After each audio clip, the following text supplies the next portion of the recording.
Alors on va commencer la conférence de ce soir. Alors on est très content d'accueillir ce soir Jean-Manuel Puig, architecte chez PPA à Toulouse. Et je ne vais pas m'éterniser sur une présentation qui fera beaucoup mieux que moi, mais on aime beaucoup son travail, leur travail qu'ils font au sein de leur agence, parce qu'ils ont une démarche de projet qui est généreuse dans la manière d'aborder l'architecture, le projet, l'urbanisme. Et c'est ça ce qui est assez fascinant dans la manière d'aborder les choses. Donc je vais laisser la parole à Jean-Manuel pour la suite.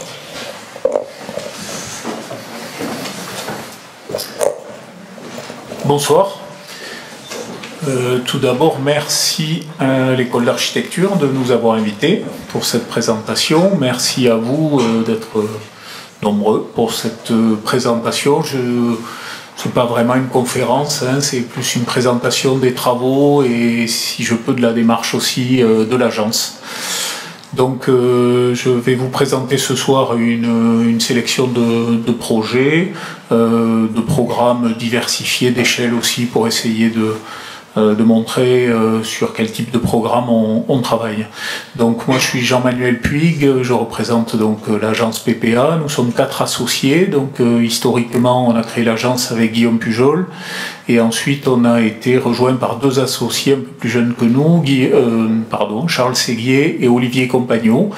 Ils travaillaient d'abord chez nous et puis ensuite ils ont monté leur petite agence d'architecture ping-pong, architecture dans nos locaux, puis on a décidé qu'il fallait qu'on se regroupe et on a fusionné et pour s'appeler PPA Architecture.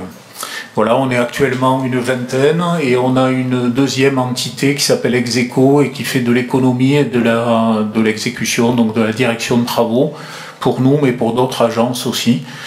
Ça j'y reviendrai peut-être pour parler un peu de notre façon de travailler, notamment du rôle ou de l'importance que l'on accorde à la construction, puisqu'on se considère largement autant des constructeurs que des concepteurs. Alors on commence par le projet Amiral Job, qui est un programme de la ville de Toulouse.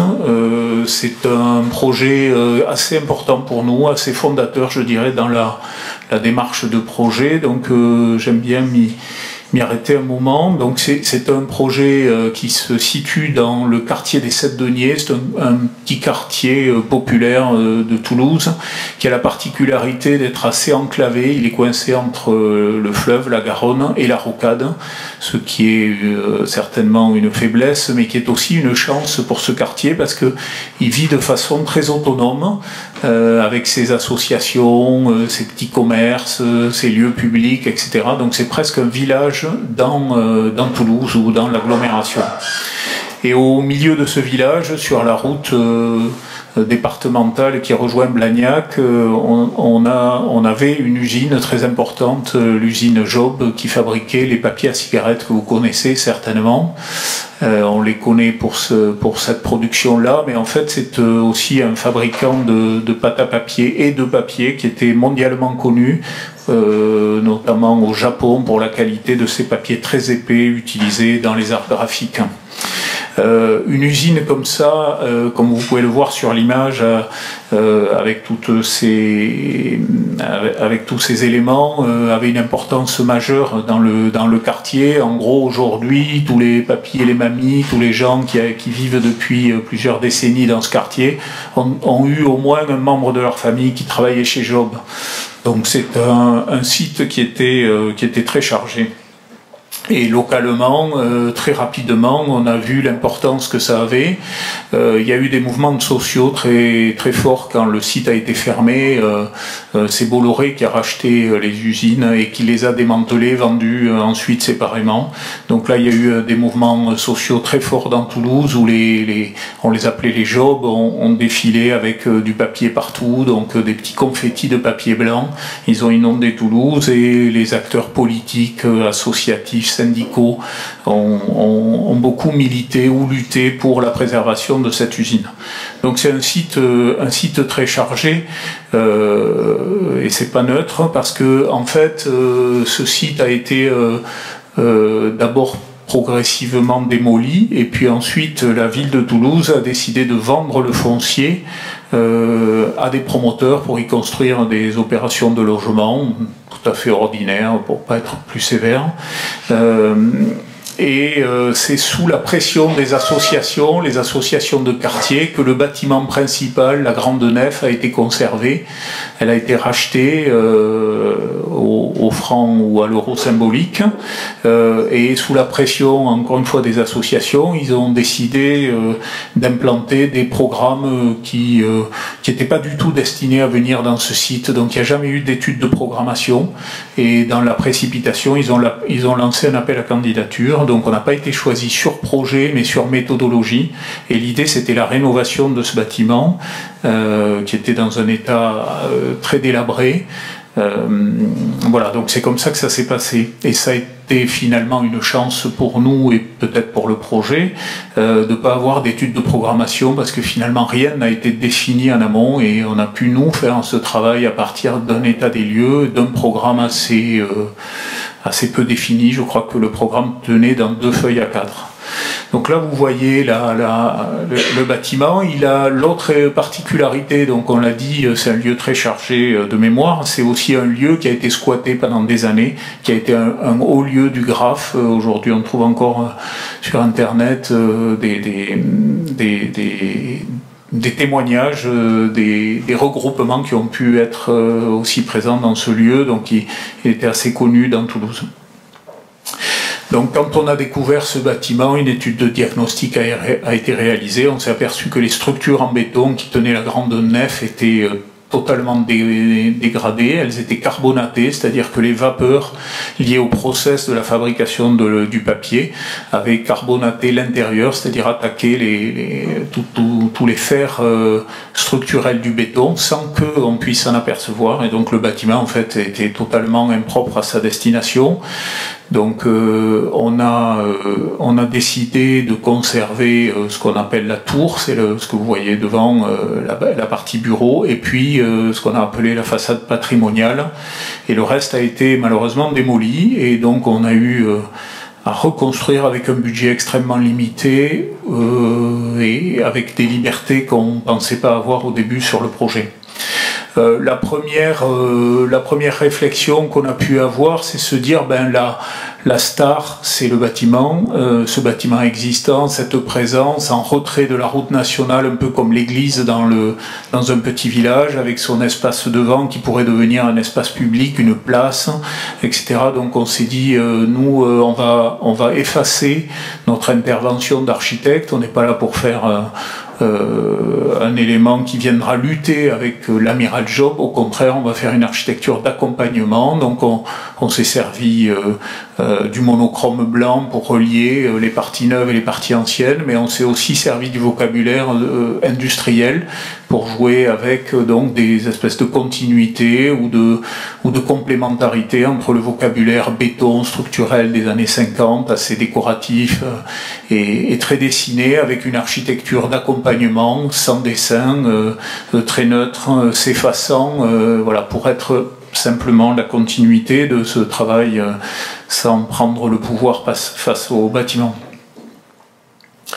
Donc le programme pour nous, et c'est pour ça que je disais que c'est un programme assez fondateur un peu dans la démarche, c'est que on s'est retrouvé face pratiquement à une feuille blanche avec ce programme-là, et on a vu l'importance que ça pouvait avoir. On a décidé de travailler en collaboration, alors en temps masqué, et même je veux dire sans que le maître d'ouvrage le sache, avec les associations du quartier qui étaient très fortes et très présentes, mais opposées politiquement avec la mairie, donc on n'avait pas le droit de les rencontrer, mais donc on se rencontrait le soir. Et on a travaillé avec eux sur qu'est-ce qu'ils voulaient, de quoi ils avaient besoin, etc. Et donc le programme qui nous était donné, c'était une piscine municipale, un bassin de 25 mètres, une MJC pour le quartier, et une école de musique, une école professionnelle de musique. Des programmes qui n'avaient rien à voir les uns avec les autres et qui étaient mis là-dedans parce qu'on ne savait pas où les positionner. Donc nous, on a essayé de manipuler le programme en se disant qu'est-ce que ça peut créer comme synergie entre les différents éléments, mais d'aller aussi un peu plus loin, c'est-à-dire regarder dans chaque programme ce qu'on pouvait éventuellement mutualiser, avec évidemment une demande de la mairie, de la maîtrise d'ouvrage qui n'était pas du tout celle-là. Ils voulaient des entités séparées, et nous, ce qu'on voulait essayer de chercher, c'est quelles pouvaient être les frictions entre ces programmes pour générer une vie de quartier, prolonger l'espace public dans le bâtiment, etc. Et on s'est aperçu par exemple qu'il y avait des aberrations, comme la MJC avait une petite salle de répétition, une petite salle de spectacle pour que les gamins en fin d'année restituent leur spectacle. On connaît tous ce genre d'équipement. Et puis l'école de musique avait une salle de répétition pour organiser aussi évidemment les répétitions. Donc on a proposé par exemple de mutualiser ces espaces, d'en faire qu'un, d'aller chercher un volume dans le haut du bâtiment qui était très intéressant pour accueillir une salle de spectacle. Et finalement, doucement, on a amené l'idée qu'on n'avait pas 3 entités, mais 4, avec une véritable salle de spectacle qui pouvait bien sûr servir pour la MJC, mais aussi pour l'école de musique, mais qui pouvait fonctionner de façon autonome, parce que dans l'agglomération, on n'avait pas de salle professionnelle de petite dimension pour tester un spectacle qui pouvait aussi être en lien avec l'école professionnelle. Donc on a beaucoup travaillé sur cette manipulation du programme. On a cherché à optimiser aussi le potentiel du bâtiment. Donc on a positionné la piscine, je ne l'ai pas dit, mais on était dans un site inondable avec la Garonne à proximité. On était dans un site, le bâtiment était protégé aussi par les ABF, donc beaucoup de complexité au-delà du problème de la question financière. Mais il y a des logiques qui nous ont paru évidentes. La piscine, le bassin se situant au rez-de-chaussée avec sa plage à l'étage, et puis au-dessus un grand plateau de l'école de musique, et dans la tour la MJC, et puis après comment on a organisé un peu l'ensemble des éléments autour d'un vide structurant, un grand patio qui était pour nous le moyen de rassembler l'ensemble des entités. On l'a présenté comme le lieu de la distribution, tout le monde rentre par là, se déploie, et en même temps c'est des lieux d'échange, de partage appropriables par l'ensemble des entités. Donc ça c'est intéressant. Vous voyez, le jour de l'inauguration, en fait, les associations ont pris le pouvoir très clairement. Ils ont invité les élus à venir inaugurer le bâtiment. Ils avaient organisé des spectacles qui se déployaient dans toutes les salles.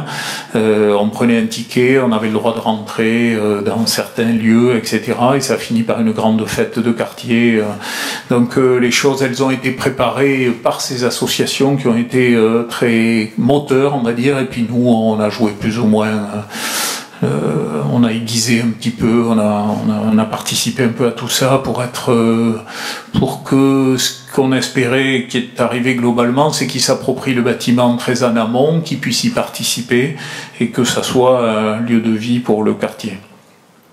Donc ce travail aussi, c'était pour nous une continuité de l'espace public. L'espace public, ce quartier, je l'ai dit, s'organise le long d'une route départementale. Il n'y a pas d'espace vraiment de centralité, donc le devant du bâtiment pouvait devenir une place publique, et cette place publique, il nous semblait important qu'elle se déplie, que cet espace public rentre à l'intérieur du bâtiment.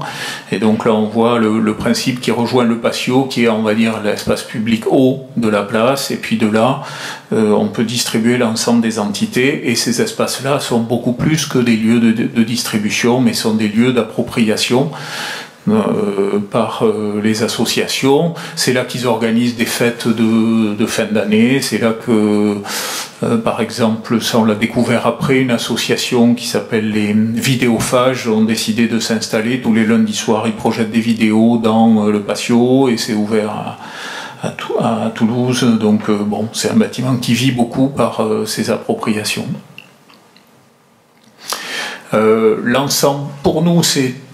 important de concevoir un bâtiment qui soit suffisamment neutre, qui soit un contenant, et finalement ce qui est important c'est ce qui va se passer dedans, et c'est les utilisateurs qui vont amener la vie, qui vont amener la couleur, qui vont amener l'animation, qui vont coller des affiches, qui vont prendre possession des lieux, et finalement l'architecture, en tout cas c'est notre point de vue, il faut savoir s'arrêter, il faut trouver la distance, il faut trouver la mesure, il faut rester relativement en retrait pour que ça soit un bâtiment qui reste toujours appropriable à partir du moment où il est fini et il est imposé aux utilisateurs, il n'est pas accepté ou pas acceptable à notre avis. Donc il y a cette idée qu'il ne soit pas tout à fait fini, j'exagère un peu, mais en tout cas qu'il soit suffisamment neutre pour être un support d'appropriation.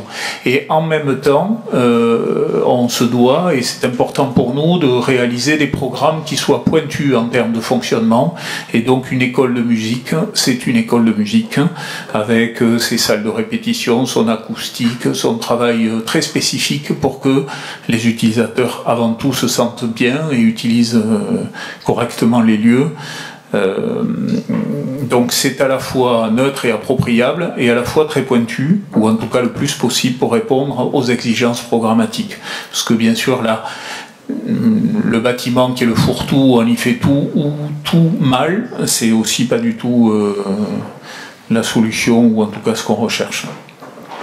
Donc là, ça c'est la salle de spectacle qui est finalement logée dans le haut du bâtiment. C'est une salle avec une scène à plat, c'est une salle avec des gradins qui sont escamotables, donc qui à tout moment se retrouvent totalement libérés. C'est une salle qui fonctionne très très bien pour des groupes de très bon niveau professionnels qui viennent tester un disque ou un spectacle, qui sont en lien direct avec l'école de musique professionnelle qui a un studio qui peut enregistrer. Mais les enfants de la MJC sont très heureux aussi de faire leur spectacle de fin d'année dans cet espace-là. La piscine, c'est un peu cette même problématique. C'est un espace qui doit être extrêmement précis, techniquement irréprochable, pour que ça fonctionne au niveau de l'acoustique, et moi je dirais au niveau de la qualité d'ambiance, de lumière, etc. C'est une petite piscine de nage, il y a très peu de plages, il y a une plage en fond, vous le voyez de l'image extérieure, mais c'est pas une vraie piscine de loisirs, c'est plus, enfin si de loisirs, mais plutôt c'est une piscine un peu, on va dire, sportive, de natation. Là, on a été assez attentif à essayer de gommer tous les éléments qu'on trouve importants, qui polluent les piscines, que ce soit au niveau du bruit, mais aussi beaucoup la pollution visuelle. On n'est pas très attentif à ce genre de choses, en tout cas là. Les maîtrises d'ouvrage ou la programmation ne sont pas attentifs, mais nous on a essayé d'enlever tous les éléments qui pouvaient ne servir qui servaient à rien, pour essayer de trouver une ambiance très douce, très zen, très agréable, très apaisante. Donc on voit sur la droite, c'est la façade patrimoniale qui amène une lumière constante du nord un peu haute dans la salle, et sur la partie gauche de l'image, on a la façade sud qui est derrière un métal perforé qui amène des ombres et qui varie effectivement suivant les moments de la journée, de l'ensoleillement. Et donc on a une salle on a une piscine qui est un lieu un peu à part et assez intéressant. Et pourtant, en même temps, c'est un lieu qui est appropriable par les nageurs. Même principe, c'est-à-dire finalement, c'est pas non plus un espace zen qui met à distance, qui se veut froid ou distant. C'est au contraire un espace neutre qui tend la main. C'est pour ça que sur le mur du fond, il y a un petit jeu là où le graphiste avec qui on travaille, qu'on aime beaucoup, a mis un petit plouf pour détendre tout le monde. On n'est pas là pour faire une architecture qui met à distance, mais plutôt qui accueille et qui est ouverte à l'utilisation. Voilà. C'est un bâtiment qui est intéressant dans le quartier, même maintenant dans la métropole, parce que il vit 7 jours sur 7, il vit du matin tôt à 8 heures avec les salles de cours qui ouvrent jusqu'au soir, minuit quand il y a des concerts. Donc c'est une grosse machine à fonctionner, voilà, qui s'éclaire et qui a une présence assez forte dans le quartier. Et là vous voyez les utilisateurs n'hésitent pas à occuper l'espace et à utiliser le bâtiment comme une vraie machine à fonctionner. Le deuxième projet que je voudrais vous montrer ou commenter, c'est un peu son petit frère, c'est-à-dire que quelques temps plus tard, on a été lauréat d'un concours d'architecture, alors dans un contexte très différent, donc dans du périurbain, du vrai périurbain. On est à 25 km du centre de Toulouse, dans une petite commune, Plaisance-du-Touche, qui est dans l'ouest toulousain. Alors l'ouest toulousain, c'est la partie de l'aéronautique, c'est Airbus, etc. Donc c'est la partie un peu chic ou un peu plus bourgeoise de l'agglomération. Et donc en même temps qu'il y avait ce programme-là qui était plutôt destiné à faire bouger la vie associative de la commune, il y avait une réhabilitation du centre ancien, etc. Donc voilà, dans un contexte, et le projet se situe à la sortie du village, le long d'une route départementale, là aussi, face à un dépôt de bus, en face des ateliers ou des commerces type concession automobile, avec quelques programmes de promotion très médiocre. Et donc dans cet environnement lâche, diffus, sans identité, on a cherché à construire un projet qui s'appuie sur un existant, puisque dans les années 80 ils avaient construit un gymnase, une petite salle d'échauffement associée et une salle de cinéma. Et donc le programme consistait à étendre le cinéma par 2 salles complémentaires, créer une salle qu'on a appelée nous salle des fêtes, une salle polyvalente, et enfin une salle de spectacle. Donc un budget très limité, des délais très courts, donc on a essayé de penser le projet comme quelque chose de global déjà, et pas simplement une extension. Donc on est venu absorber dans le projet le bâtiment ou les bâtiments existants. On a cherché à se rapprocher de la route départementale pour créer un signal et faire un lien assez direct avec la sortie du village. Donc on rentre dans une continuité d'espace public dans ce complexe, et qui est bordé par un très grand parking, on va le voir. Donc c'est une architecture aussi qui, dans son expression, joue avec ces bâtiments industriels ou en tout cas commerciaux, et réinterprète un peu cette écriture pour en faire quelque chose d'un peu différent, ou en tout cas qui s'assemble mais aussi se positionne un peu différemment. Donc on est venu envelopper l'ensemble des bâtiments existants. Là on voit les pignons du gymnase qui est contre la petite école, d'un bardage en aluminium, ce qui lui donne une présence changeante pendant la journée, et relativement mutique aussi, parce que une salle de spectacle, une salle de cinéma, un gymnase sont des espaces qui sont relativement fermés, donc c'est des boîtes, et on a retravaillé plutôt l'intériorité du dispositif en assumant clairement l'enveloppe fermée, ou en tout cas relativement mutique, oui, je l'ai déjà dit, par rapport au contexte, de telle sorte qu'on a enfermé le vide pour lui donner une intensité, une vraie présence, et on n'a pas essayé de lutter autrement qu'en venant récupérer ou réinterpréter le principe des façades des centres commerciaux, des choses comme ça.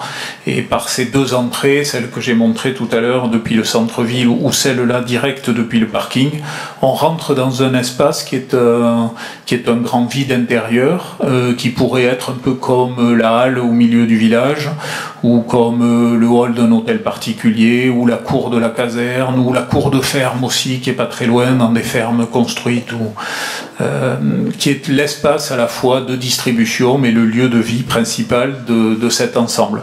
Alors évidemment, cet espace n'était pas demandé au programme, mais là, même chose, on a pris la salle de spectacle, et on s'est dit, on va pas faire un vestibule à la salle de spectacle, on va sortir les surfaces, les mètres carrés d'attente ou de hall, etc. Ils vont être là. On va pas faire la file d'attente du cinéma, elle se passera là.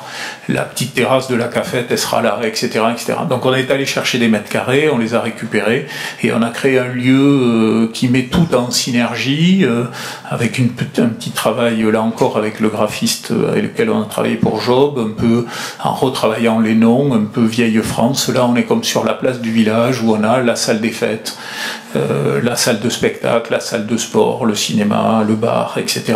Et sous cette grande ombrière, on a une ambiance très qualitative, très agréable, et qui vit à tous les moments en fonction de l'occupation des différents espaces. Un peu comme Job, on est dans une continuité, dilatation de l'espace public qui accroche le projet à son contexte, mais qui aussi, d'une certaine façon, lui donne son intériorité et sa qualité. Voilà, ça c'est le petit bâtiment sur lequel on appuie l'ombrière et dans lequel on a logé pour refermer le petit bar-brasserie et puis une petite salle de répétition du théâtre. On a milité pour que la mairie accepte de venir mettre un vrai lieu de vie. C'était pas gagné au début. Il y avait un petit bar dans le hall du gymnase qui était prévu pour faire le petit goûter après les matchs. Et on a proposé au maire de faire un espace qui pouvait devenir une concession, qui pouvait peut-être, etc. Il nous a écoutés, il nous a suivis. On a inauguré avec un espace vide, mais quelques semaines après l'inauguration, il y a un restaurateur qui a eu la bonne idée de venir s'implanter là. On l'a aidé sans prendre d'honoraires à aménager son petit local, et ça donne un lieu de vie qui est très intéressant parce que il y a le groupe scolaire à côté, on vient boire un café le matin, ça vit toute la journée, le soir après l'entraînement, il y a des repas en sortant du ciné, etc. Le restaurateur a bien compris tout l'intérêt et ça fait vivre le lieu, c'est assez important. Le cinéma, c'est un petit cinéma associatif. Avant d'en faire son extension, il s'appelle Écran 7. Avant d'en faire son extension, c'était la deuxième salle en France monosalle, donc c'était quand même un bon tracteur ou accélérateur du complexe, et en lui créant ces deux salles en plus, c'est devenu un petit cinéma qui compte dans l'ouest toulousain maintenant. La salle de spectacle, très simple, c'est une salle noire, efficace, avec des gradins télescopiques qui permet à tout moment de pouvoir la replier, la ranger. Ce qui est important, c'est que cette salle, elle va servir aux associations, il y a la fanfare, il y a des événements, mais elle va servir aussi, par exemple, une fois par an pour Jazz sur son 31, qui est un grand festival de jazz organisé par le département, qui a donc délocalisé des spectacles de grande qualité dans cette salle. Donc là aussi, c'est une salle qui peut être très pointue, et puis une petite salle associative pour la commune. Ce qu'on a cherché à faire, c'est à donner au maximum de la modularité. Dans une petite commune comme ça, c'est une chance, ou en tout cas c'est une très belle opportunité de créer un complexe qui est à la fois culturel, associatif, sportif. Donc nous, on croit beaucoup à ce genre d'équipements qui sont une espèce de boîte à outils multifonctionnel et qui peut être très riche dans l'animation de la vie. Donc ça, c'est la salle qu'on a appelée salle des fêtes, qui est vraiment là une salle très neutre, qui prend exactement le même gabarit que la salle de spectacle. Là, ce que vous voyez, c'est la petite porte dans la cloison mobile, et quand on ouvre la cloison mobile, on dédouble complètement les deux salles et on peut faire des manifestations de grande dimension entre la salle de spectacle et la salle des fêtes pour étendre le complexe culturel. Mais on peut aussi ouvrir dans le même gabarit, et en fait ce gabarit, vous le comprendrez tout à l'heure, on l'a fixé par la dimension du gymnase, et on a enchaîné l'ensemble des salles sur le même gabarit avec une bande servante pour lui donner un maximum de fonctionnalité. Donc cette salle des fêtes, elle ouvre aussi sur la petite salle d'entraînement qui était existante, qui elle-même ouvre sur le gymnase. Et par là même, on crée une enfilade de toutes ces salles pour créer un complexe qui fait 1000 m². Et donc, c'était pas présent au concours, mais nous, on avait un peu cette idée-là de forcer les mutualisations salles à 2 par 2 et pouvoir étendre un peu les programmes les uns par rapport aux autres. Et on est allé voir le maire pendant les études, on lui a dit, mais 1000 m², on peut vous faire un petit parc expo si vous voulez. Vous avez une salle de spectacle, vous avez une salle des fêtes, vous avez une salle, un complexe sportif, un gymnase. Et si vous rassemblez toutes les salles et vous ouvrez tout, vous avez un petit parc expo de 1000 m². Bon, l'idée lui a beaucoup plu. Il s'est dit, mais nous, on organise le salon de l'art et artisanat. On n'a qu'à le localiser à cet endroit-là. Et depuis là, tous les ans, maintenant, je crois que c'est en octobre, début octobre, ils ont le salon de l'art et artisanat en ouvrant toutes les portes. Là, vous voyez la liaison entre la salle des fêtes et la salle de spectacle. C'est pour dire que pour le même prix, finalement, la mairie a gagné un espace public important, etc., mais a gagné aussi des éléments de programme qui n'étaient pas du tout même imaginés ou pensés, et c'est la disposition finalement architecturale. C'est pour ça que je dis que le programme est une matière à faire de l'architecture, c'est une matière d'architecture, c'est-à-dire qu'on construit et on conçoit avec les manipulations que l'on peut faire ou du programme que l'on peut amener plus loin ou sublimer pour renforcer cette idée que en fait ce bâtiment, je l'ai dit, c'est une boîte à outils ou c'est un couteau suisse qui permet toutes ces dispositions. Donc là vous voyez un petit schéma qui présente le plan. Donc le premier montre les différents éléments de programme avec toutes les salles qui sur la droite se déclinent: gymnase, salle d'entraînement, salle des fêtes et salles de spectacle. Et puis dans le premier élément, on peut organiser des manifestations sportives, le deuxième des manifestations associatives, le troisième des manifestations culturelles, et le dernier élément, on peut mettre tout en communication pour faire par exemple un grand événement type Parc Expo. Voilà, donc ça c'est ce projet qui, je ne sais pas si vous le percevez, mais pour nous c'est assez évident, il est dans la continuité directe de ce qu'on avait fait à Job, où ce travail avec les acteurs, avec les usages, avec la programmation, et en accord très proche avec la maîtrise d'ouvrage. Dans ce cas-là, on a réussi à proposer quelque chose dont l'objet est que ça fonctionne le plus, le mieux, et que ça soit vraiment au service d'eux. Finalement, la forme, la façade, l'écriture, c'est finalement une conséquence, même si faut pas exagérer, il y a quand même des choix et des partis pris, mais qui sont un peu en retrait par rapport à l'utilité.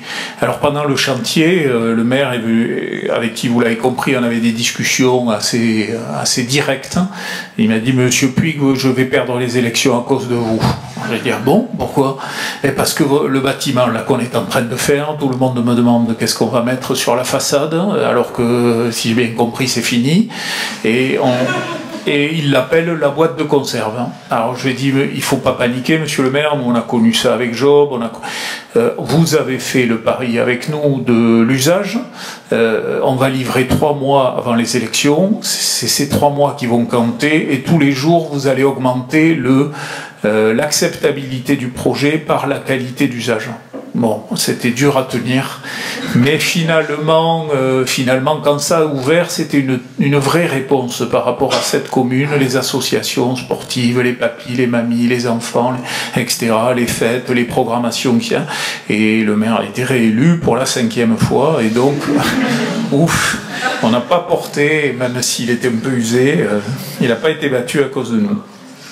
Alors je vais vous montrer donc un petit projet de logement, mais c'est juste, j'irai peut-être un peu plus vite, mais c'est intéressant peut-être pour vous, mais c'est intéressant aussi pour nous de vous dire que nous on aime bien travailler sur différents types de programmes, différentes échelles, différents contextes, et que par exemple le rapport au programme mais au contexte, et quelle que soit la problématique, ce qu'on cherche c'est la pertinence de la réponse. Et là on se retrouve dans une petite vallée des Pyrénées, la vallée de l'Espaune, qui est une vallée pastorale qui est protégée avec un ABF très très présent, et donc où très peu de choses se passent. On a eu la chance d'être sollicité par un client, c'est souvent, vous le savez, une rencontre, hein, le client, le maître d'ouvrage et l'architecte. On a été sollicité par un client très demandeur et très ouvert, qui est un entrepreneur du bâtiment, du génie civil, qui venait de vendre sa boîte, et qui est aussi un petit-fils d'un berger de la vallée, et donc qui avait rénové quelques années avant cette petite grange de façon assez élégante et plutôt avec bon goût, et en tout cas avec beaucoup de cœur. Et comme ça fonctionnait bien, il a 2 filles qui elles-mêmes commençait à avoir des fiancés ou des maris, et ça suffisait plus pour accueillir tout le monde, donc il fallait faire une extension de cette grange. Et une extension, au départ, il a pensé qu'il ferait une fausse vieille grange, il nous a demandé notre conseil, on lui a dit ça c'est pas possible, on peut pas faire ça. Donc on peut faire de l'architecture dans un site protégé. On lui a parlé de Zumthor, on lui a montré des bouquins. Un mois après, il était dans les Thermes de Vals, il nous a envoyé un petit texto en disant ben, on est allé voir, oui, effectivement, etc. Donc on a tapé un peu fort et on lui a dit peut-être qu'on peut tenter, c'est d'aller, avant de commencer à travailler, on va peut-être aller voir ensemble l'ABF, on va faire un cahier de référence et on va lui dire que nous, on pense qu'on est capable de faire de l'architecture contemporaine dans un site protégé, en travaillant sur la vue, en travaillant sur les matériaux, en travaillant sur le fond, le sens, et peut-être en ayant aussi une attitude respectueuse. Et l'ABF, étonnamment, ou peut-être pas étonnamment, en tout cas, il nous a suivis et il nous a fait confiance en disant la seule chose que je veux pas, c'est un toit, etc. Bon, je passe les détails. Et donc, on a travaillé avec le maître d'ouvrage. Donc là, ça ressemble aussi un peu quelque part dans la démarche à Job. Pour nous, c'est une architecture d'accompagnement qu'on devait créer dans ce site. Et là aussi, le bâtiment principal, c'est la grange. C'est une extension de la grange et certainement pas un bâtiment qui prendrait le dessus. Et donc, on est venu, on a travaillé avec le maître d'ouvrage en se disant ben, qu'est-ce qu'il avait besoin en complément. Donc la grange, elle est, comme toutes ces architectures vernaculaires, elle est assez exceptionnelle dans sa réponse. Elle protège du froid, elle avait ses petites ouvertures, sa grande cheminée, on y est bien l'hiver, etc. En revanche, à l'intérieur, on vit assez difficilement le rapport à l'extérieur, ou en tout cas il est très confiné, et le maître d'ouvrage avait envie d'un deuxième séjour qui soit plutôt un séjour où on fasse fusion avec le paysage, avec la vallée, et aussi une deuxième chambre, vous l'avez compris, pour recevoir ses filles en toute intimité. Et donc on est venu inciser la petite colline le plus respectueusement possible. On a conservé tous les matériaux qu'on a récupérés du site et notamment les pierres pour les utiliser, et on est venu donc ancrer un petit volume de béton qui permet d'accueillir, vous le voyez là sur l'image, la partie tôlée c'est le garage, la chambre pour ses filles et ses gendres, et puis ce petit séjour en complément qui, lui, est en rapport direct avec le site, avec la vue, et qui voilà, permet de se mettre dans le paysage.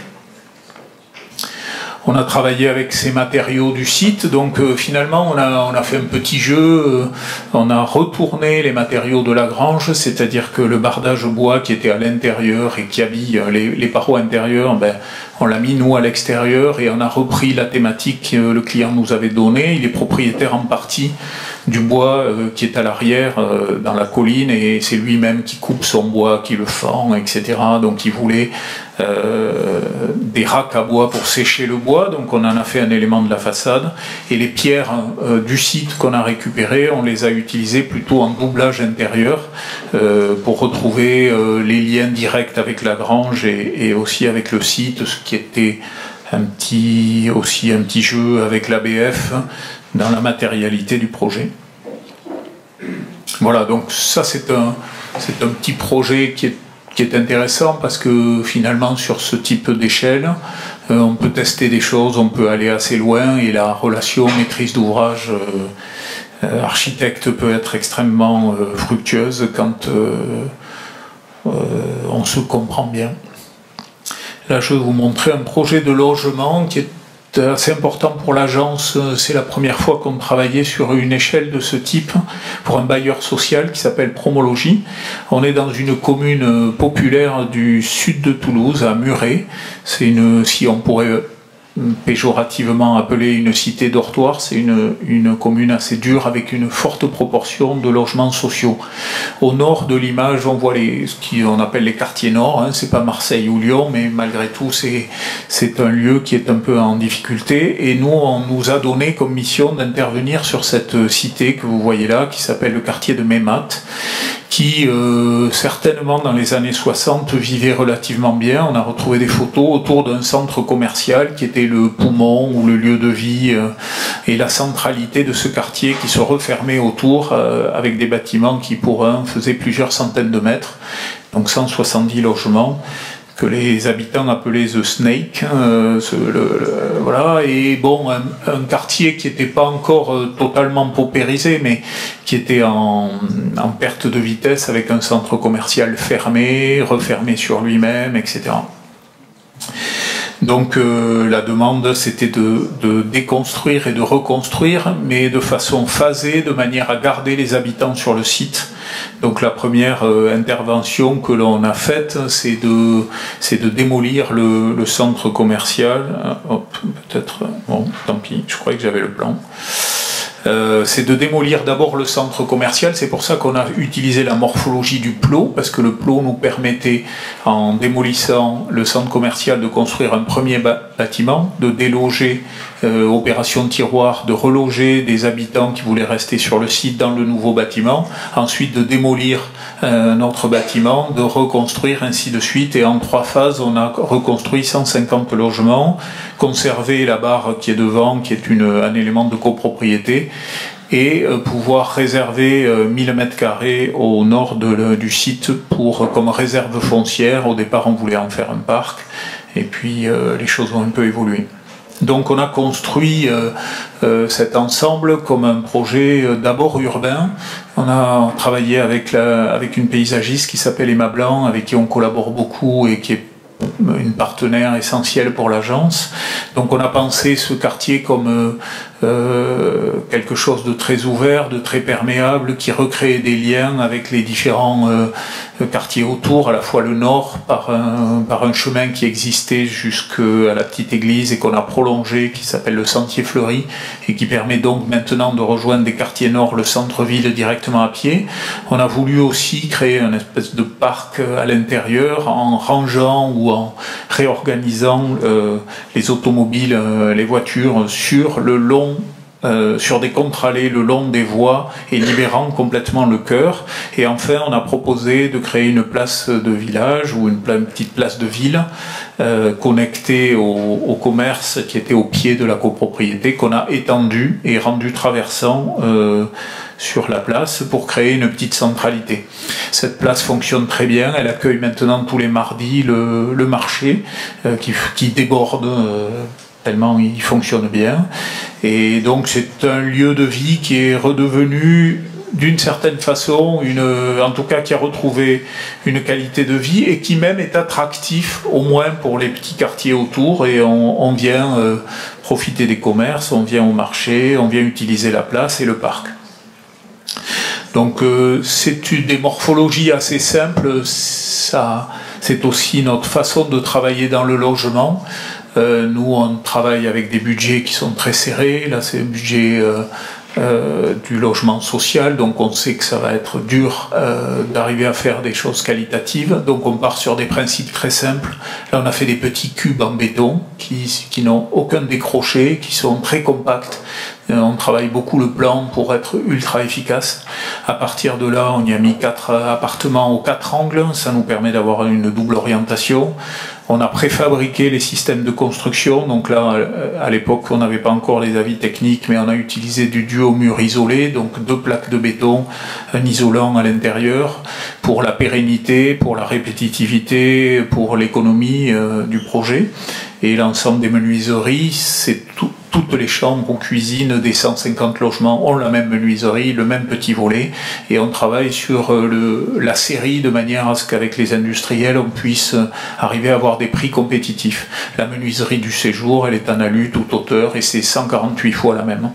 Les petites loggias sont préfabriquées en bois et sont amenées directement par camion depuis les Pyrénées, montées, accrochées aux façades. Et donc ça donne là aussi une architecture qui est à la fois qui peut paraître assez basique, voire même un peu sévère, mais qui finalement devient qualitative parce qu'elle met en avant ces éléments de qualité d'usage. Quand on voit de suite ces bâtiments, on comprend que les gens ont une terrasse loggia qui est une pièce extérieure de 9 mètres carrés qui va donner une qualité de vie très importante à l'appartement. Les rez-de-chaussée sont tous surélevés. On a utilisé les rez-de-chaussée pour mettre des locaux associatifs ou des commerces qui donnent vie à la place. Et toujours cette attention aussi sur l'échelle urbaine. Voilà, ça c'est l'intérieur. Voilà le sentier fleuri qu'on traverse pour rejoindre les quartiers nord, ou plutôt depuis les quartiers nord pour rejoindre le centre-ville à pied. Ce site qui était complètement refermé sur lui-même est maintenant traversé par un axe majeur, entre guillemets, des modes doux. Et on a travaillé aussi, alors beaucoup avec le bailleur social, sur le principe de résidentialisation. Vous savez certainement qu'à Toulouse, on est les champions de France de la résidentialisation bête et méchante, puisqu'on a créé avec un promoteur Monet de Croix le concept des résidences sécurisées. Donc on en est très fiers. Et donc pendant les années 80, on a développé ce concept qui s'est étendu partout en France. Et donc arriver à faire comprendre au bailleur social que la résidence qui se referme, c'est évidemment une erreur majeure, et notamment dans ce site-là, mais le tout public des années 60 n'est pas non plus acceptable, où les logements du rez-de-chaussée donnent sur un espace public qui est un parking, etc., etc. Donc on a créé toute une stratégie avec lui qu'on a appelée de résidentialisation douce, c'est-à-dire qu'on part de l'espace public et la voirie, on a créé des noues paysagères tout autour du site, et pour traverser la noue, on a juste des petits ponceaux, des petites passerelles qui évitent et qui créent déjà un seuil. Ensuite on arrive on a appelé ça un parc résidentiel, qui est déjà un autre espace que l'espace vraiment public urbain. Et puis là, on a trouvé, avec un système de concassé de béton, issu de la récupération, on a réussi à faire des paillages comme ça, qui sont pas très accueillants, qui mettent à distance.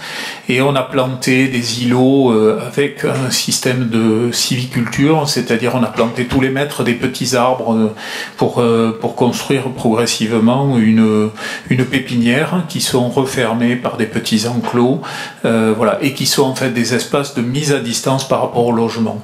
Et enfin, au pied de chaque immeuble, une petite courette qui crée encore un autre seuil, une autre limite, où là on passe à l'échelle de du petit immeuble de 20-30 logements, et qui fait qu'on passe une porte, on est dans cette petite cour, on peut laisser les enfants tout petits jouer encore un peu, c'est pas ceux qu'on laisse aller dans l'espace résidentiel, encore moins dans l'espace public, etc., etc. Là, on a utilisé aussi des éléments de récupération de la démolition, les dalles. Bon, on a eu tous ces petits jeux. Les gens, il faut comprendre qu'on leur démolissait leur site, qu'ils avaient pour beaucoup connu dans les années 60 et qui était probablement très agréable. Donc, on a essayé aussi de leur dire qu'on avait de l'intérêt pour le site tel qu'il était, mais qu'on le repensait avec eux. Voilà, le plan dont on lit les 4 appartements en angle qui permettent d'avoir une double orientation, et puis les loggias extérieurs qui sont une véritable petite pièce de 9 mètres carrés et qui est en prolongement du séjour et qui est un espace très qualitatif, appropriable et pour tous les logements. Dans les étages, et ça c'est assez classique, on a travaillé le volume et la possibilité d'offrir des terrasses supplémentaires de grande qualité, avec pour certains la vue sur les Pyrénées. Voilà le projet. Alors aujourd'hui, il est livré depuis, je sais pas, 4-5 ans. Il faut imaginer les enclos qui ont beaucoup poussé, la végétation qui est très présente. Et c'est un quartier qui vit bien et qui est agréable de voir voilà, pris et approprié par les habitants et les gens des quartiers avoisinants. Ça, c'est l'espace qu'on a libéré, la Pointe Nord, d'1 hectare. On espérait au départ y faire un parc, mais finalement on va construire 2 plots supplémentaires qui vont être des plots un peu différents parce que c'est en accession sociale. C'est-à-dire que le quartier qui était extrêmement connoté et dévalorisé, aujourd'hui il a déjà en 4-5 ans changé. Il ne faut pas exagérer, ça reste un quartier exclusivement de logement social, mais le bailleur social et la mairie ont fait le pari de nous confier des logements à la vente, à la propriété, et on va essayer d'amener de la mixité en faisant des logements dont les terrasses vont faire la même taille que le séjour. Donc on a dessiné quelque chose que je ne vous présenterai pas ce soir, mais qui font 25 mètres carrés, donc des grandes terrasses en béton, pour continuer cette logique et cette démarche en allant encore plus loin et en gardant la pépinière qui depuis 4-5 ans a beaucoup, donc on va venir implanter ces 2 plots dans la pépinière déjà qui prend forme avec une présence végétale très forte. Voilà. Alors un autre projet de logement, un contexte très différent. On est dans l'ouest toulousain, comme vous avez vu tout à l'heure, dans une petite ZAC, un petit bijou de la métropole, qui a été confié à l'urbaniste Fortier, avec Aubras, qui entre-temps est devenu, je crois, Grand Prix d'urbanisme, et Michel Desvignes comme paysagiste. Donc très très belle équipe de maîtrise d'œuvre, qui ont pensé une cité-jardin dans ce site-là, à 500 mètres des usines Lagardère, d'Airbus et tous les sites un peu prestigieux de l'aéronautique toulousaine. Je vous l'ai dit, quand on a parlé des résidences sécurisées, on est aussi les meilleurs en lotissement. On a une ville qui s'est étendue et qui rejoint aujourd'hui Montauban dans un étalement urbain assez exceptionnel. Donc on a une vraie problématique, comment contrôler l'étalement, comment proposer une alternative au lotissement. Et cette ZAC se positionne justement dans la nature avec l'idée que on peut peut-être proposer d'autres formes de logement individuel, d'autres densités dans un environnement assez exceptionnel et naturel. Donc on a gagné ce concours en proposant quelque chose un tout petit peu différent de ce qui était demandé. On nous demandait initialement de l'habitat individuel en bande. Et finalement, on l'a remanié un peu différemment, mais on a suivi cette idée que, à cet endroit-là, il fallait proposer une alternative intéressante dans la densité pour la gestion du logement. Donc ça, c'est juste des petites actions. On a créé trois clairières avec la forêt qui descend.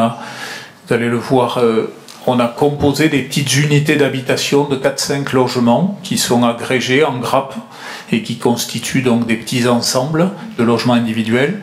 Ces espaces-là, ou ces constructions-là génèrent des vides, ça crée des sentes piétonnes et des petites placettes, un peu comme dans un village de pêcheurs méditerranéens.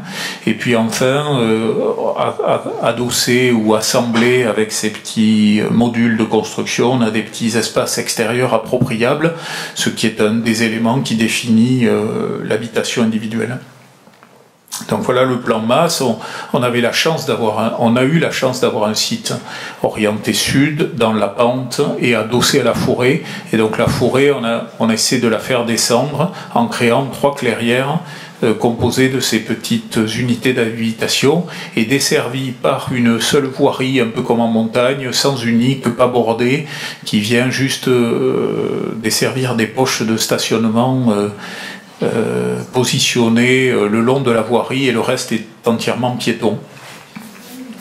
Donc ces petits ensembles, on les a construits très simplement parce que là aussi c'est une des clairières, c'est du logement social et les 2 autres clairières c'est à destination des primo-accédants, donc des prix très compétitifs pour attirer des jeunes familles ou des jeunes couples ou en tout cas des primo-accédants dans l'agglomération.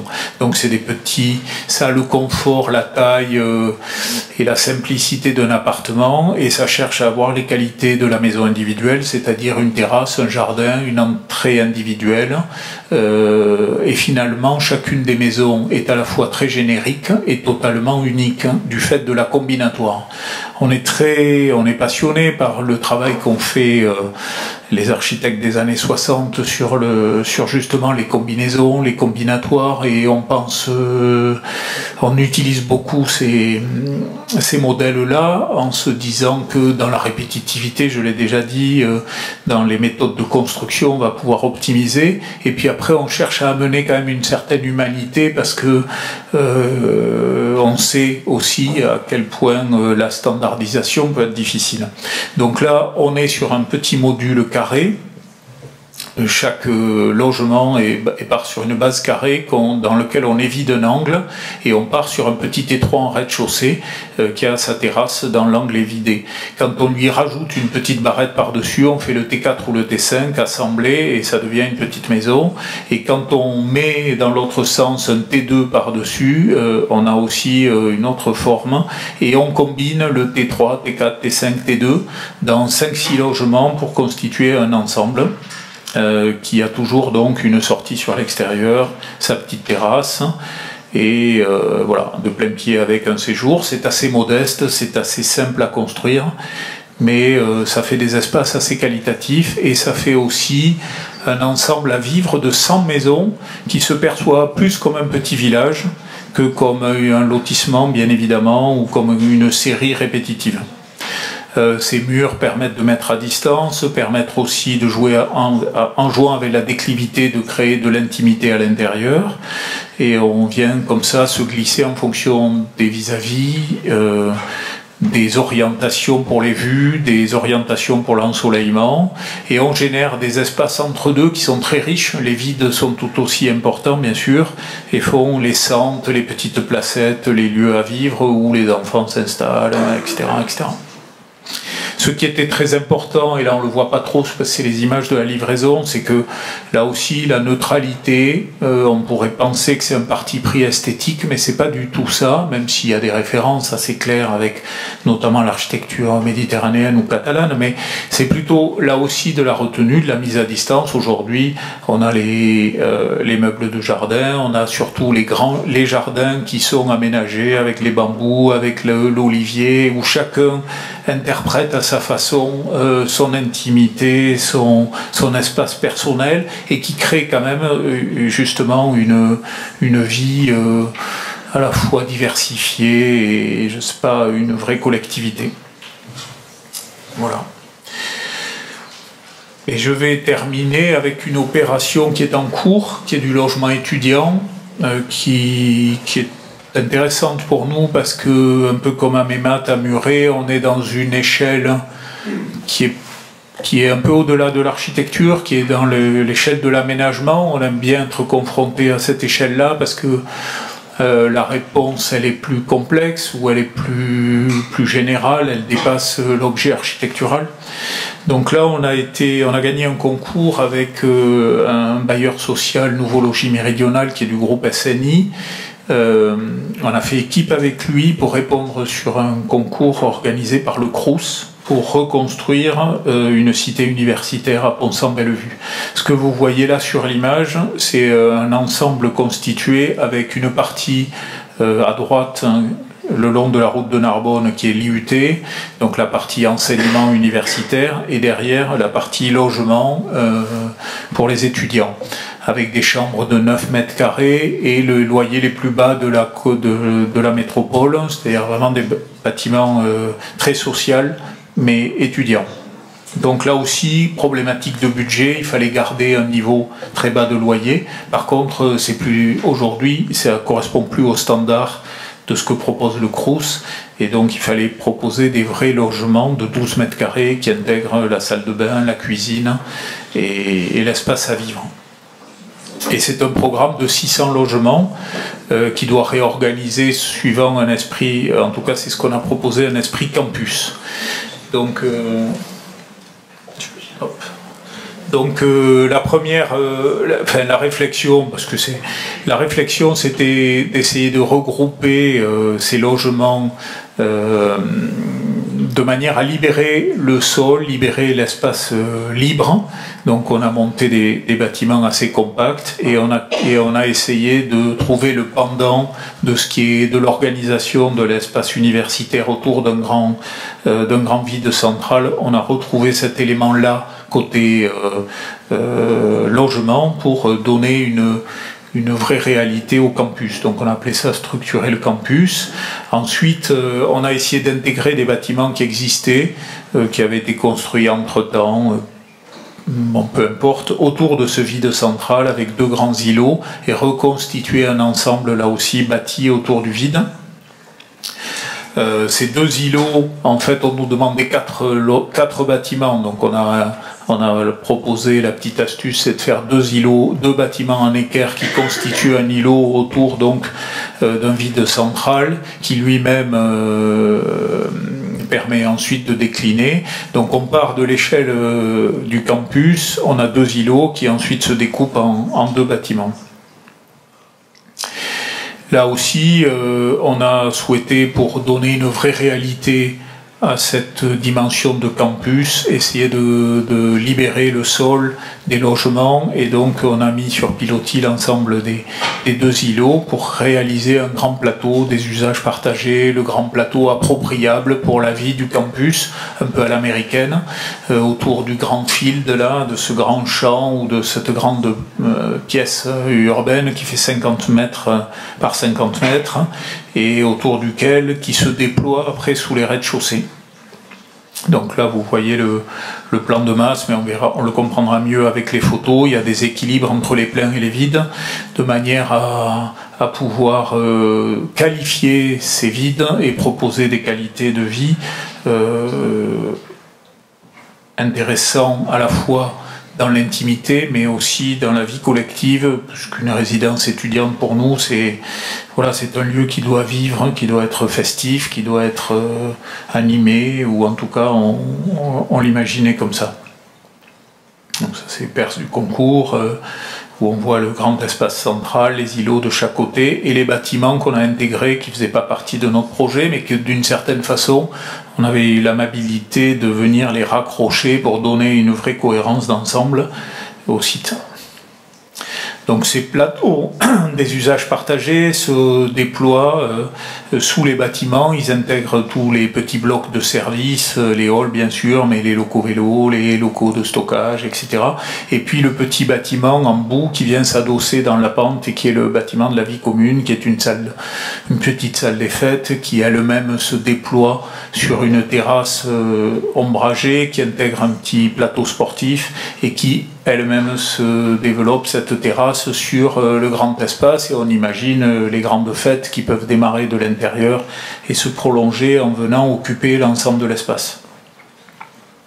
Ces petits îlots sont très simples, hein. Là aussi, si on passe à côté de la répétitivité, quand on a 600 logements étudiants, c'est qu'on n'a pas bien compris les enjeux.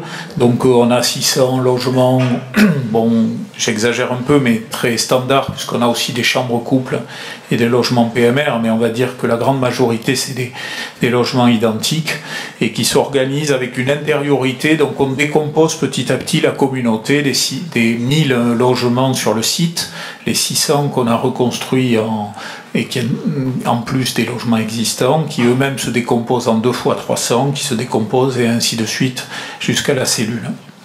Les plans sont très répétitifs, très tramés, assez simples. Ce qui est important là de souligner, que vous voyez bien en plan, c'est le système de distribution. Chacune des 2 d'équerre intègre une grande coursive très large, très généreuse, et dans notre idée, c'est ce qu'on avait présenté au concours, c'est l'idée que le campus devient le campus vertical, c'est-à-dire que la générosité, l'appropriation que l'on propose à l'échelle urbaine, on la trouve d'abord dans l'îlot et après on la trouve dans tous les étages, avec un espace devant la chambre, ou en tout cas un espace en commun appropriable, qui est le lieu de l'échange, du partage, de la sociabilité. Voilà, qui est très important pour nous à toutes les échelles. Il faut savoir que, comme je disais, que c'est les logements les moins chers de l'agglomération, ou faisant partie des moins chers de l'agglomération, on se retrouve avec des étudiants là qui ne rentrent pas, pour la plupart, sont des étudiants étrangers, ne rentrent pas tous les week-ends à la maison, etc. Donc c'est aussi un lieu de vie.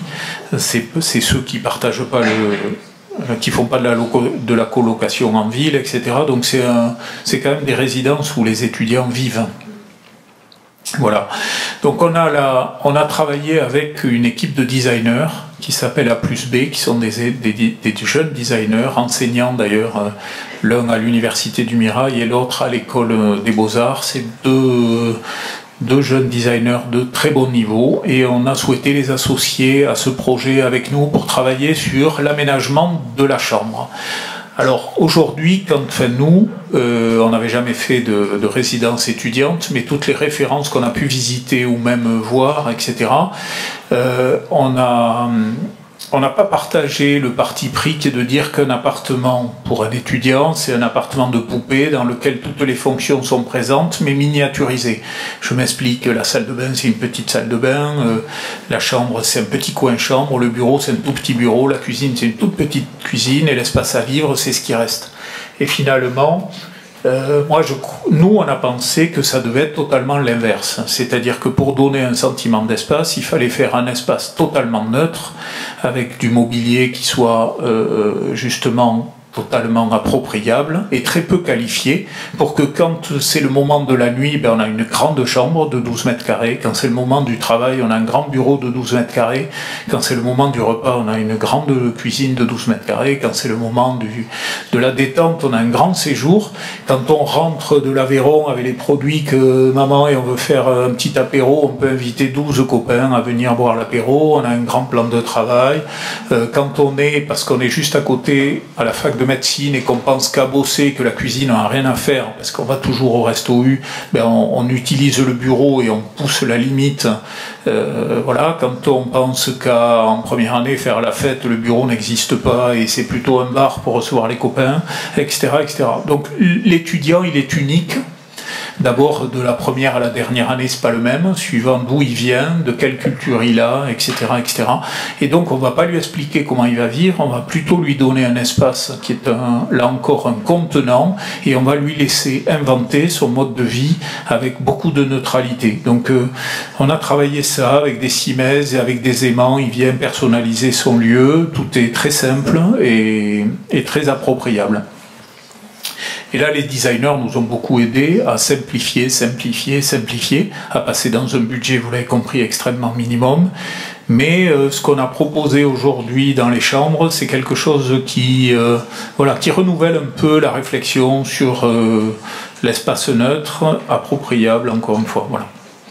Donc ce que je disais tout à l'heure, ce petit diagramme est intéressant pour nous, c'est-à-dire qu'on part de la chambre, qui est un espace généreux, même s'il fait que 12 mètres carrés, qui est appropriable, qui est neutre et qui organise, voilà. Et puis ensuite on le déploie dans la communauté sur un étage avec la coursive, et puis ça devient un îlot, et puis l'îlot devient le campus, etc. Et à toutes les échelles, on a la même réflexion ou la même attention sur cette idée que l'espace, il est encore une fois destiné à recevoir des usages.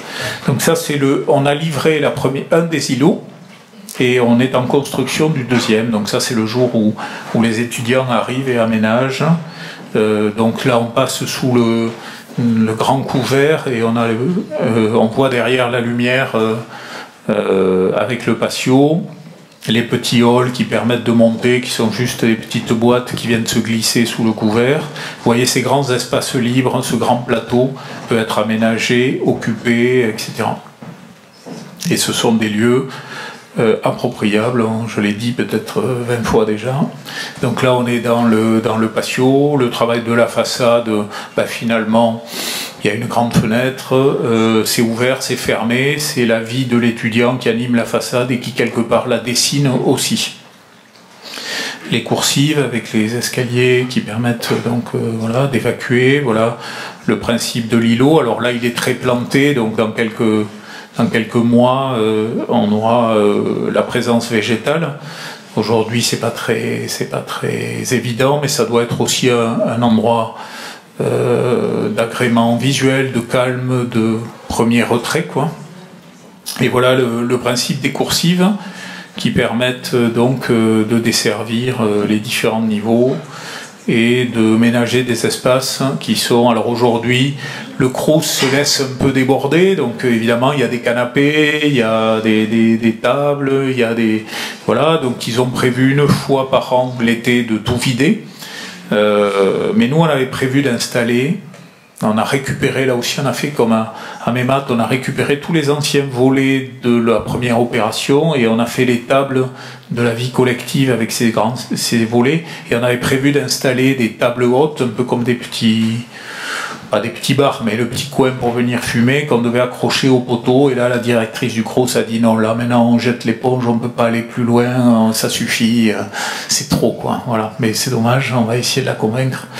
Voilà, et puis de là on rentre dans la chambre. Donc la chambre, elle est réalisée un peu comme vous avez vu dans les pairs, c'est assez fidèle et c'est assez sympa de voir comment ça vit. Donc on a une grande ouverture et puis c'est ce grand plan de travail qui organise l'espace et qui accueille, voilà. Ça c'est une chambre couple, il y a un peu plus de dimensions puisqu'ils sont deux. Donc la photo, voilà, petit système de petits rideaux, voilà, des petits lits très simples, du mobilier qui devient la table, le bureau, toujours la petite structure métallique, etc. Le petit chiotte ouvert, comme ça on peut, voilà, tout le monde peut participer. Et ça, c'est la façade des couples, des chambres couples qui vient en interface avec une petite résidence où là, on a le côté plus domestique du logement qui vient faire la transition, qui est un peu moins dur et qui propose aux couples quand même un petit balcon pour isoler l'un ou l'autre quand ça chauffe. Voilà, et ça, c'est la partie qui est en construction, qui est le deuxième îlot. Mais on l'aime bien parce qu'il y a le papy qui sort le linge et qui, donc, il y a une confrontation là qui est assez sympa, mais qui n'est pas facile à gérer. Mais nous, on l'aime bien quand même parce qu'on se dit que, voilà, il va y avoir des choses intéressantes à raconter. Voilà, merci beaucoup pour votre attention.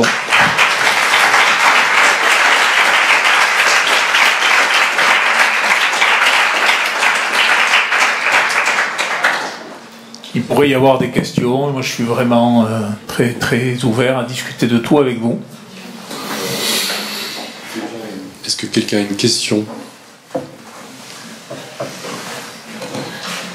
Bonsoir.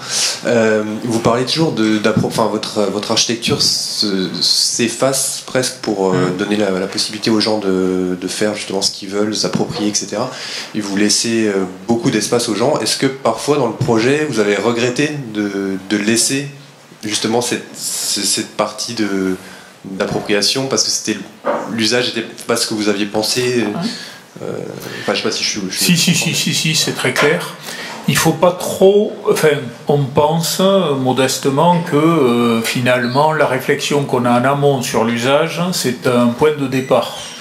Et finalement, l'usage, il est en gros jamais ce qu'on avait prévu.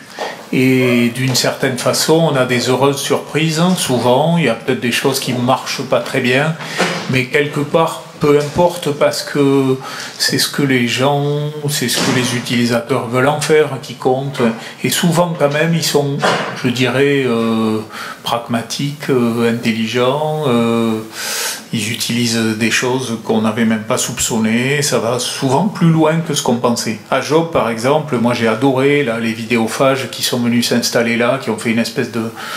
Ils sont venus prendre possession du bâtiment et de l'intérieur, ils projettent des vidéos et ça fait plusieurs années que tous les lundis soirs, c'est une manifestation dans la ville qui fonctionne bien, quoi.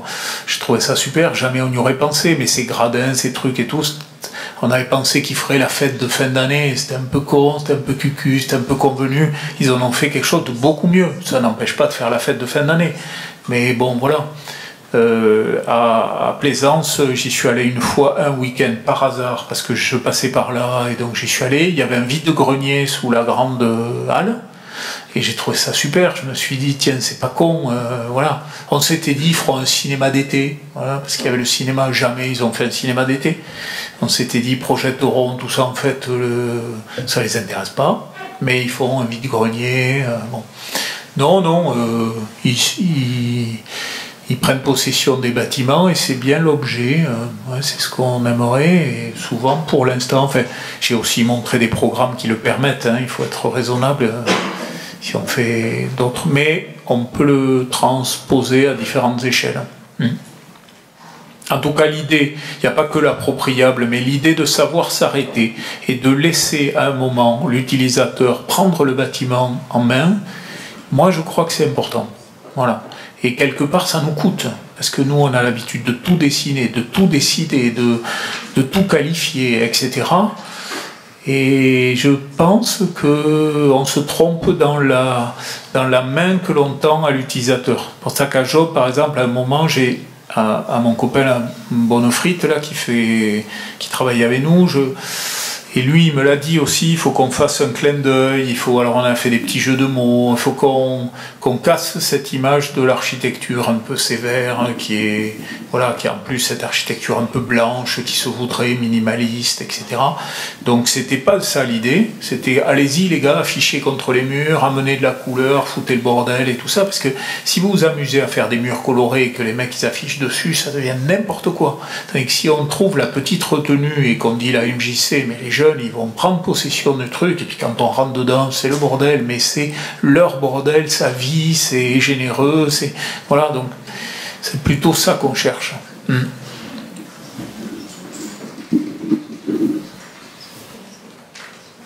Mais c'est vrai dans une maison aussi, je ne sais pas si vous êtes un peu jeune, mais peut-être autour de vous, vous avez vu ça. Il n'y a rien de pire que d'imaginer qu'on se fait faire une maison par un architecte où tout est fini, on rentre dedans et moi, je ne peux pas imaginer 2 minutes. Moi, chez moi, il n'y a rien qui est fini, quoi, parce que je ne suis pas bon, parce que je n'ai pas fini, mais parce que quelque part, si je dois finir, je dois partir, quoi. Vous voyez ce que je veux dire? Je pense qu'on est toujours en train d'essayer de voir comment on va... Voilà, donc les gens qui prennent un décorateur, pour moi, c'est dur quand même, parce que quelque part, ils veulent pas rentrer dans la vraie question de l'intime et tout ça, quoi. Il faudrait... Nous, on fait des programmes individuels, on aime beaucoup ça, et on essaie de le transposer, ça, et c'est pas facile de dire à un client, mais ça, c'est ton problème. Ouais. Bonjour. Ouais, j'avais juste une petite question. Vous disiez au début que vous aviez scindé votre agence en deux, entre une partie conception et une partie réalisation, et vous alliez nous expliquer oui, je veux bien parler de ça. Ouais. Cette dichotomie. Non, en fait, non, on n'a pas scindé tout à fait en deux. C'est-à-dire qu'on a...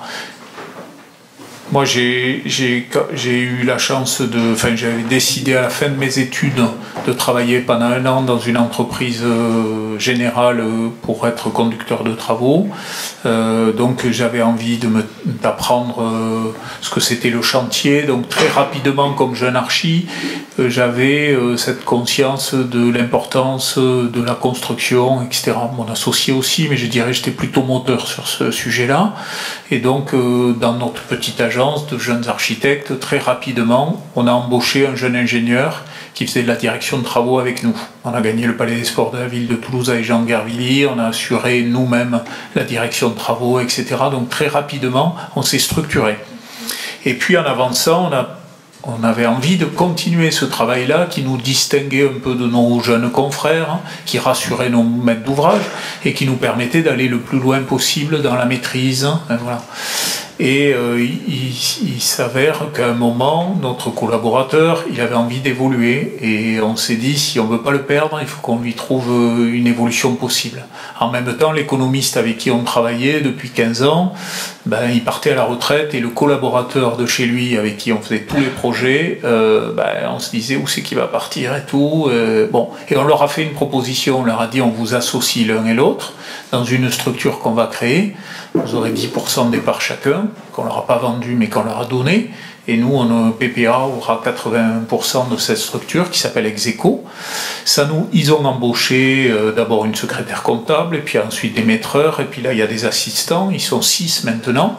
Mais nous, avec une agence de vin, on n'aurait jamais pu se payer un service économie dédiée à nos projets et chantiers de 6 personnes. Ça n'existe pas, la proportion. Mais là, en créant cette structure, ils peuvent travailler pour d'autres agences en France. Donc ils travaillent avec Colboc, ils travaillent avec Gervilly, ils travaillent avec des très bons architectes ailleurs, en économie, sur place. place, quand il y a un architecte parisien qui gagne un concours à Toulouse, ben, il se renseigne qu'est-ce qu'il y a comme maîtrise d'œuvre d'exécution et il préfère prendre celle-là qui a une culture architecturale. Et nous, ça ne nous oblige pas à faire le conducteur de travaux.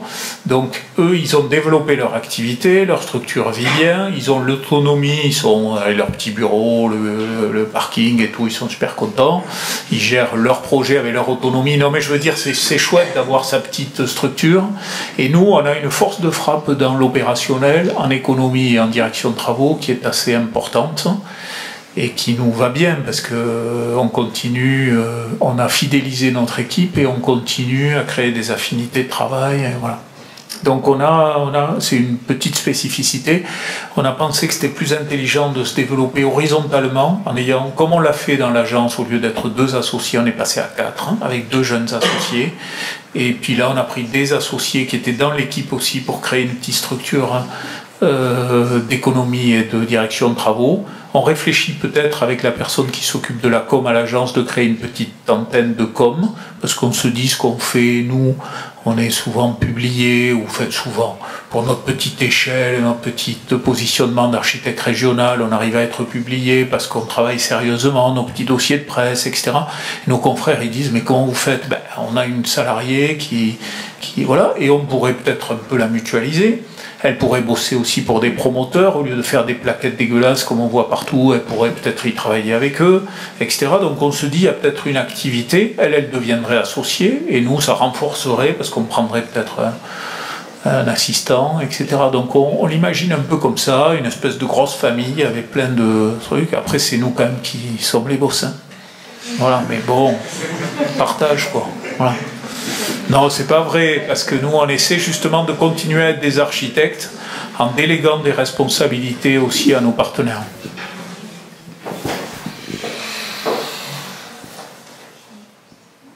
Une autre question?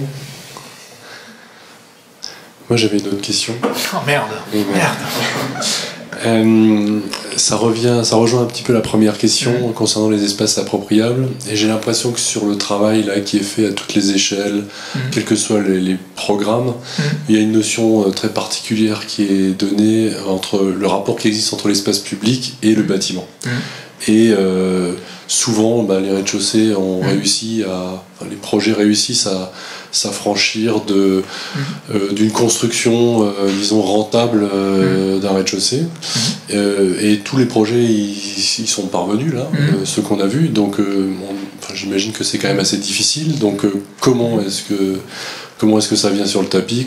À quel moment ça vient? Et comment est-ce qu'on l'amène? Ouais. Bon, c'est très vrai dans le logement, parce que le logement au rez-de-chaussée, sur l'espace public, ça peut être considéré dans la première lecture comme la rentabilité du projet, parce qu'on bourre des mètres carrés, mais ces mètres carrés, c'est ceux qu'on ne sait pas vendre à la fin, c'est ceux qui sont merdiques, c'est ceux qu'il faut déprécier en prix, c'est ceux qui vont jamais se louer. Donc finalement, quand on dit aux promoteurs, attendez, on va construire des bons mètres carrés, et les mauvais, vous avez du cul, vous n'allez pas les construire. Donc ils vont rien vous coûter, donc c'est pas tout à fait vrai, mais quand même on leur explique ça quand même aussi, c'est que ces mètres carrés, ils se les traînent, voilà.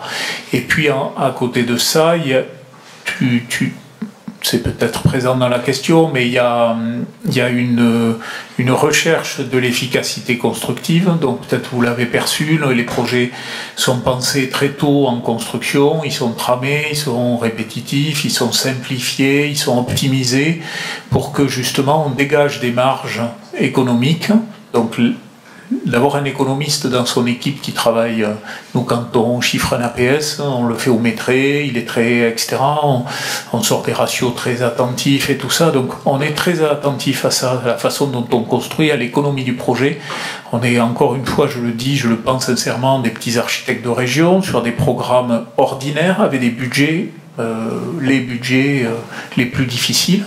Et donc nous, on a été confrontés à ça, jeune architecte, et depuis le début, on s'est dit, mais on n'a qu'à construire intelligemment, on dégage de la marge, cette marge, on la réinvestit dans la qualité. Alors ça peut être, il n'y a pas un bâtiment de logement qu'on ait fait en menuiserie PVC, c'est ALU où on ne fait pas de menuiserie.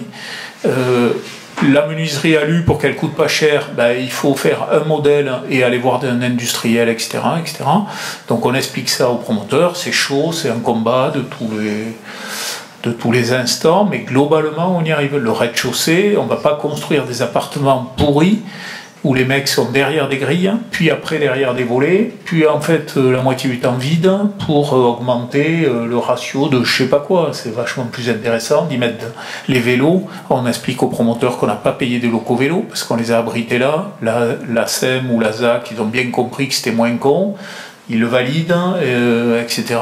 On y met des celliers qui, eux, vont se vendre, donc c'est pas bête, et ainsi de suite. Les promoteurs et les maîtres d'ouvrage, en étant un peu, comment dire, persuasifs par des arguments qui sont les leurs, c'est-à-dire il ne faut pas aller leur expliquer que c'est beau, que c'est bien la transparence, que c'est agréable et tout ça. Alors là, c'est pas la peine. Il faut leur expliquer qu'économiquement, c'est vachement intelligent. Non, mais il faut aller sur leur terrain. Et si c'est pas pertinent économiquement, ça passera pas. Donc il faut y croire et arriver à faire... voilà. Là, les façades de Pont-Sang, elles sont toutes en alucobon. Il n'y a pas un étudiant qui est en contact direct avec la façade. Et décollé, ils peuvent y aller en vélo, ils peuvent rentrer bourrés, ils peuvent vomir sur le sol en béton, sur le mur, et tout ça. Ils peuvent faire ce qu'ils veulent. Le bâtiment, il est très frustre. C'est des sols en béton, des murs en contreplaqué en bois, quand ils ont le contact, etc. Et finalement, on décolle tout, et cet espace-là...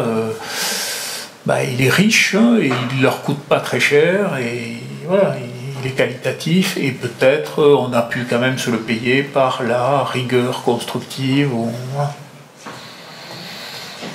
Mais bon, c'est doublement important parce que ces espaces, ils sont qualitatifs à vivre. Tu l'as dit, ils assurent des transitions avec l'espace public. Et ça, c'est quand même très important. C'est dur, le projet qui se pose en confrontation. Donc c'est aussi peut-être une façon à nous de s'échapper de cette problématique. Mais c'est vrai que l'espace continu, à la fois visuel, physique, etc., ça nous aide bien quand même pour donner... une qualité d'usage au bâtiment, mais aussi une expression. Il faut pas se cacher aussi, ça a un intérêt plutôt que de construire une façade qu'on ne saurait pas habiter, quoi.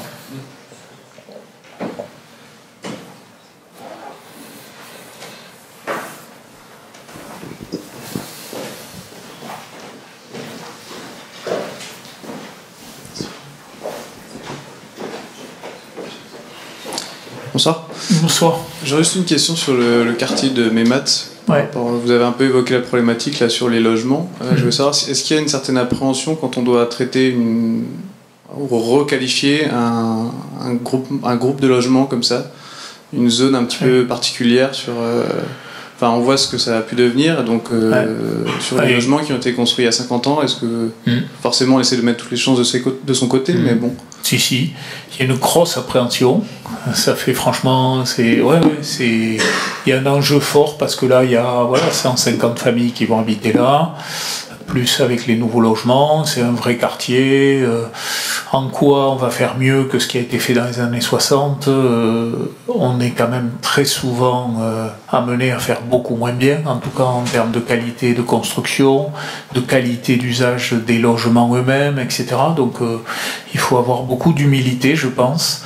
Donc il y a des choses qu'il ne faut pas reproduire, mais en même temps, on n'est pas trop dans cette confrontation, on est plutôt à chercher, ce que je disais tout à l'heure, la pertinence. Moi, je l'ai dit, on a fait le choix des petites unités de plot pour deux raisons. La première, c'est juste de l'opportunisme. Pour réaliser le projet, il fallait commencer par un petit bâtiment, puis un autre et tout. Donc le plot, c'est déjà une réponse. Donc on est quand même confronté à la demande, toujours, et il faut faire avec.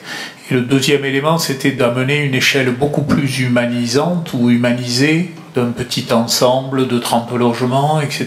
Donc on a essayé de corriger des choses qui sont des écueils de l'architecture des années 60. Voilà, mais après, on a essayé d'amener un système constructif qui réponde, je crois, a des ambitions de pérennité, à la fois le maître d'ouvrage qui est propriétaire de ses logements, le logement social qui souffre comme tous les logements, mais peut-être plus parce qu'il y a beaucoup de turnover, etc., de la dégradation. Donc on a fait des bâtiments en béton à l'extérieur, à l'intérieur, très simples aussi, protégés par des bastins de bois au rez-de-chaussée, tout ça, des choses assez frustres, hein, au risque de manquer d'élégance, hein, mais bon, c'était pas notre sujet. On cherche aussi une architecture, on a parlé avec Lionel tout à l'heure à midi, qui soit un peu intemporelle, mais tout le monde cherche une architecture intemporelle. Quelle satisfaction de pouvoir se dire que dans 10 ans, 20 ans, 30 ans, notre projet sera toujours aussi bien. Enfin bon, voilà, on a quelque part. Mais ça peut être des mots, et pour donner réalité à construire une architecture intemporelle, il faut gommer, il faut essayer de mettre de côté son ego un peu de plasticien, il faut essayer de résister un peu à la tendance, pas facile. Ah, mes maths, le bois, le ci, le là, c'est quand même aussi connoté d'une époque, hein, voilà. Mais on cherche quand même à prendre un peu de distance avec ces choses-là, pour proposer quelque chose qui, on l'espère, tiendra un peu la route, quoi. Mais on est modeste, hein. On n'est pas sûr de nous.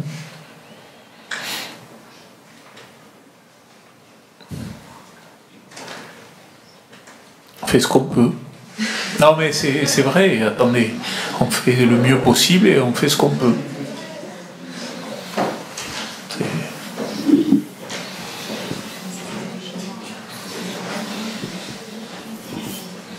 Quelqu'un a encore une question ?